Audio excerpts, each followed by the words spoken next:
Hi hello नमस्कार. आपण करत आहे आता ईडलिंबूचे लोणचे. बघू शकता किती मोठे लिंबू आहेत.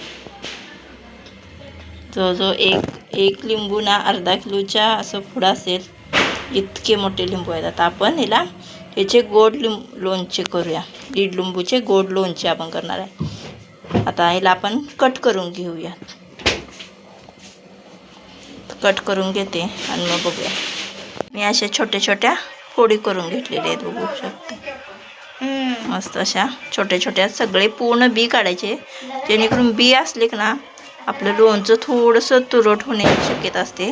त्यामुळं आपण ह्याच्यात ते बी पूर्ण काढून घ्यायचे. बघा अशा छोट्या छोट्या फोडी करून घ्यायच्या. आता आपण ह्याच्यात तिखट मीठ आपल्या आवडीनुसार घालायचं आणि थोडीशी हळद घालायची. आपण ह्याला आता घालून घेऊया. तर माझे 3 मोठे मोठे लिंबू होते, त्यामुळे एका लिंबूला मी 2 चमचे असं तिखट घालणार आहे. त्यामुळे मी 6 चमचे तिखट घालणार आहे. आपली मिरची पावडर आणि मीठ घालणार आहे 3 चमचे आणि थोडीशी अर्धा चमचा हळद घालून घेणार आहे. आता आपण हे घालून घेऊया. ह्याच्यात तिखट मीठ आणि थोडीशी हळद घालून घेतलेली आहे. 6 चमचे तिखट घातलेलं आहे, मीठ 2 चमचे घातलेले आणि हळद अर्धा चमचा घातलेला आहे.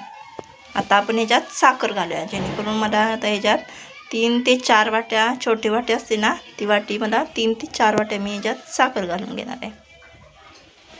तर ही वाटी आहे, आम्ही 5 वाट्या मी ही साखर घालणार आहे. 5 वाट्या मी साखर घालणार आहे. आता आपण साखर घालून घेऊया. जवळजवळ ना 1 किलो आपली ह्याच्यात साखर गेलेली आहे. तर ही आपण पूर्ण सगळं मिक्स करून घेऊया. आता आपण हे मिक्स करून घेऊया. पूर्ण सगळं मिक्स करून घेऊया. हलवून मस्त घेऊया आपण याला. आपल्या साखरेला पाणी सुटले तोपर्यंत आपण त्याला हलवून घेऊया.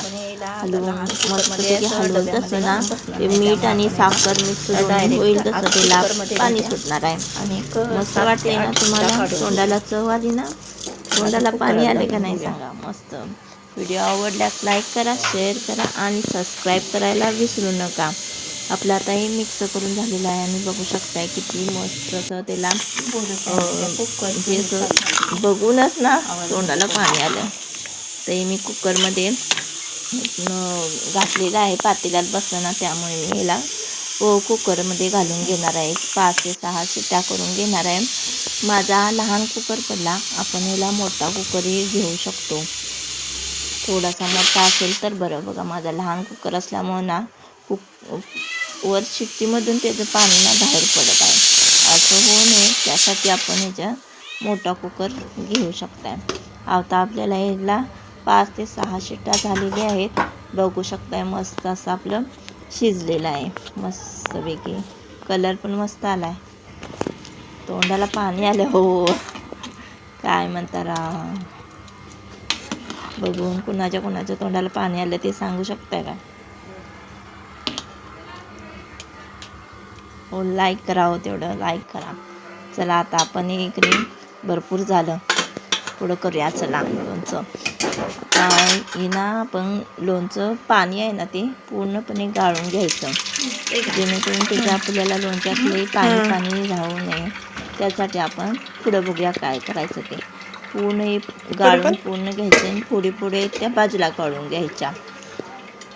आपण आपली पुरणाची चाळण वगैरे किंवा मोदकाची चाळण असते ना त्याच्यातून तरी काढलं तरी चालते. आता आपण पाणी बाजूला काढलेलं आहे आणि हे ना थोडंसं चवीला म्हणजे तुरट झालं, म्हणजे जास्त असं लिंबूतना रस जास्त असल्यामुळे ते थोडंसं तुरट झालेलं आहे. त्यामुळे मी परत ह्याच्यात एकदा साखर, तिखट आणि मीठ परत थोडंसं ह्याच्यात वाढवलेलं आहे. त्यामुळं आपल्याला थोडंसं चवीत जरा थोडासा फरक होऊ शकतो.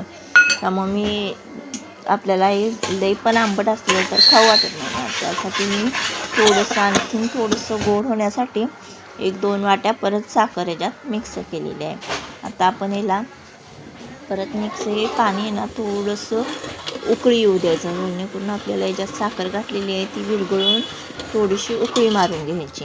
एक मोठी उकळी 1-2 उकळ्या येऊ द्यायच्या. इतपत आपण याला आता उकळून घेऊया. मस्त असा आटवून घ्यायचं थोडंसं पाणी.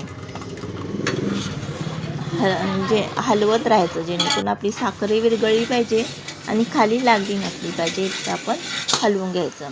बघू शकता अशी मस्त उकळी आलेली आहे.